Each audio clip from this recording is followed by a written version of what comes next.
Until by 1865, he had accumulated 7 wagon loads of cocoons, each cocoon yielding about 1,500 yards of silk fiber, found by some experts to be superior in both luster and strength to the available Japanese and Chinese silk. But being an amateur scientist, he didn't leave well enough alone. He was not satisfied with the Polyphemus, the local variety of caterpillar. And so on vacation he went back to Europe, went back to France. We think about 1868, late 1868. And he procured the eggs of another type of caterpillar, the Porthetia dispar, or the gypsy moth. He chose to ignore the very grave risk of accidental escape, and he laid plans to propagate this exotic species and see what kind of silk it would produce. Now, unfortunately, the gypsy moth caterpillar, even in France, was dangerous. At various periods, these things went out of control and started eating apple trees, the leaves of apple trees, cherry trees, oak, domestic varieties of elm, and everything else in sight.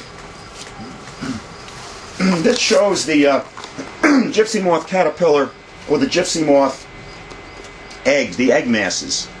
Those of you who have had the problem in your own backyard, you see these little masses on the trees, these little yellowish masses on the trees. Each one of those masses can contain up to 10,000 eggs. There's the gypsy moth caterpillar, excuse me, in the moth form right there on the right.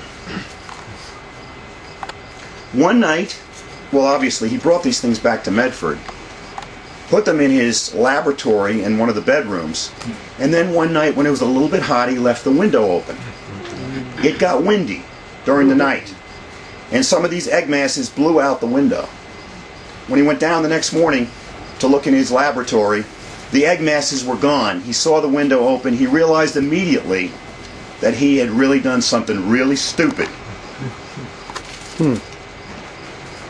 Despite a frantic search for these egg masses, they were already beyond his reach. He warned the neighbors, but they didn't show much concern. In fact, there was little evidence that any harm had been done. It took nearly 17 years for the gypsy moths to announce their presence, but when they did so with characteristic vengeance. A neighbor of Trouvelot's actually bought the house. Trouvelot left about 1870, 1871. He decided to get out of the business of raising silk caterpillars, and it's a good thing he left town, because shortly thereafter they probably would have strung him up from a light pole. It took, as I said, 17 years for them to announce their presence. Anyway, the neighbor bought the house on Myrtle Street, and in the spring, the new owner of the house, William Taylor, noticed that the shed out back of the house was actually lousy with caterpillars. They were all over the place. He sold the troublesome shed. He couldn't get rid of the caterpillars, so he sold the shed to a neighbor on the other side of town. By the summer of 1886, Trouvelot's caterpillars had literally taken over the neighborhood in Medford. One resident noted, this is a quote, "We could not take any enjoyment out of doors. We destroyed very many of them, but it seemed impossible to diminish their numbers. A mere shake of a tree would bring them down on one in showers." Have you guys seen these guys in your backyard? That sound of rainfall you hear? Yes. The sound of rainfall that you hear is these little creatures literally defecating. They eat the leaf. It goes through their digestive system rather quickly, and what they drop out the back end of the caterpillar is what you hear on the roof of your house. And when you hear that on the roof of your house, you're already in trouble. By the mid-1890s, the entire state of Massachusetts, let me go back a step, the whole state of Massachusetts was completely infested from east to west. And measures taken by the Massachusetts Department of Agriculture to halt the spread were totally ineffective. Now, what they did to get rid of these things, they didn't have insecticides that we have today. So what they did was, manually, they peeled, can you imagine peeling these egg masses off the trees and dropping them into creosote? How far do you think they got with that? Well, Trouvelot had wisely abandoned entomology for astronomy. As I said, it was a good thing he did. A logical move. His newfound interest in the heavens had blossomed by 1870, just 5 years after the end of the Civil War, when he observed several spectacular auroras. And having the skill already of being an illustrator, a scientific or an illustrator painter, he began drawing these things on easels. And the quality of these drawings attracted some widespread attention. There were some astronomers in some of the leading observatories in New England, especially Harvard, noted these things and said, you know, this guy has an extreme amount of talent. And they invited him to come and do some work with their telescopes.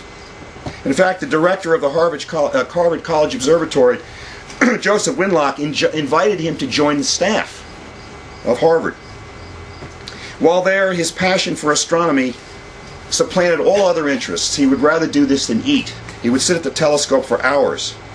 He observed regularly with Harvard's 15-inch refractor and prepared hundreds of sketches of the moon, Mars, Saturn, Jupiter, comets, nebulae, and solar phenomena. And these sketches became the basis of the series of astronomical engravings from the observatory at Harvard College. The finished product boasted 35 plates, many in color. In 1875, Trouvelot was so confident in his new vocation of being an astronomical painter or illustrator that he published observations of veiled spots. These were one of the first ones he published. He also began systematic observations of the planets and commenced what was considered to be a most ambitious project. This was what it was called, a grand series of highly detailed and accurate renditions of the heavens. The pictures would, in his words, quote, represent the celestial phenomena as they appeared to a trained eye and to an experienced craftsman through the great telescopes of America. Now, these illustrations were not intended for the art connoisseur at all. They were intended for scientists. Even though they were executed with a master's touch, they were rich in detail and rich in color, many of them. Yet how could Trouvelot expect to compete with a camera? Because astrophotography was already a going concern, believe it or not, by the 1870s. The first astronomical photograph was actually taken about 1849, if you can believe it. They were taken on daguerreotype plates. And I was talking to someone just earlier. In fact, I believe it was Scott I was talking to. Yep. We were talking a little earlier about what it's like to try to take an image of the heavens using a daguerreotype plate. Because a daguerreotype is really not a photograph. It's a silver-coated plate that's sensitized. And what you see is really a negative. The actual positive that you think you're looking at is really a negative image. But the ASA equivalent of a daguerreotype plate is, if you can believe it, 0.008. So when you talk about slow, you're talking slow. So the exposures are extremely long. That's why you see these daguerreotypes of famous Americans. John Quincy Adams and Washington Irving and some of these early photographs, or daguerreotypes as they were, why you sometimes see a little clamp behind the neck. Why you see this very dour expression on their faces, why they don't look happy. There's a famous daguerreotype of John Quincy Adams. We have one hanging in in the old Naval Observatory in Washington. People come in and they get scared looking at that image. It's one of those things, would you like to go out and have a beer with this guy after work? And the answer is definitely not. He doesn't look like a happy guy.